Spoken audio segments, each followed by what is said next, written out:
I'm thinking about transitions, and usually when we talk about how dangerous a transition is for the country, we're thinking about national security, threats from foreign adversaries. But it's clear, listening to Dr. Patel and listening to Matt and reading all the reporting, that with the Trump, if there were a White House parakeet, you wouldn't trust that the parakeet were in good health from the Trump White House to the Biden White House. He was handing off the most elaborate, high-stakes, detailed, multi-leveled, operational endeavor, probably in modern history. And the notion that it's a mess seems obvious in hindsight, but slightly terrifying. Just talk about the task of coming in at this level in the midst of crisis and what you imagine Ron Klain and this White House staff is contending with. Well, they haven't walked into a mess. They've walked into a catastrophe. We're in the middle of one of the great catastrophes in American history. And so this is the 6th day of the Biden presidency.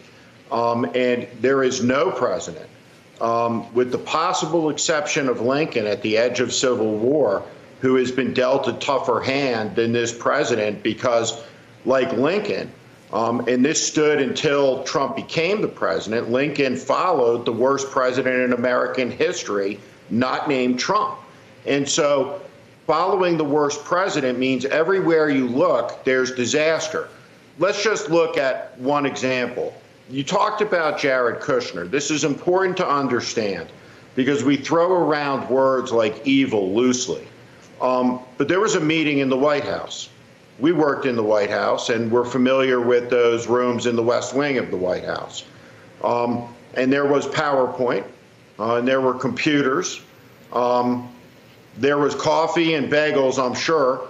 And they made a deliberate and premeditated decision in the meeting led by Jared Kushner, the president's incompetent son-in-law, who had no business being in the White House, no business of being in charge of anything in the White House. But he made a decision.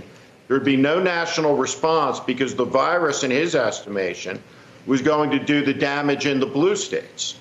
And that would hurt the president's enemies. And that zero-sum thinking, that would therefore be good for Trump. And because of that decision, and let's think about it, was that an evil decision? That was an evil decision. If it's not an evil decision, what else could you possibly call it?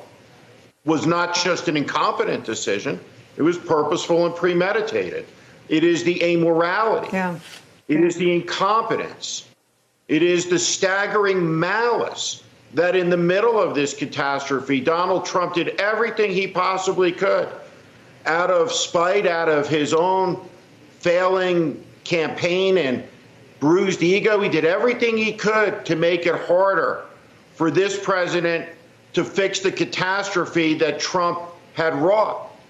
And as a result, more Americans will die than otherwise would have died.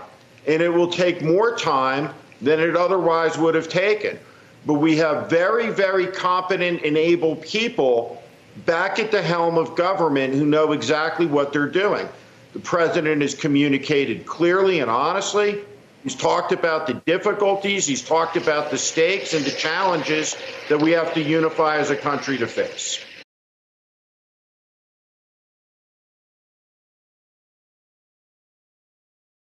Hey, thanks for watching our YouTube channel. You should know that you can follow today's top stories and breaking news and catch up on your favorite MSNBC shows all in one place.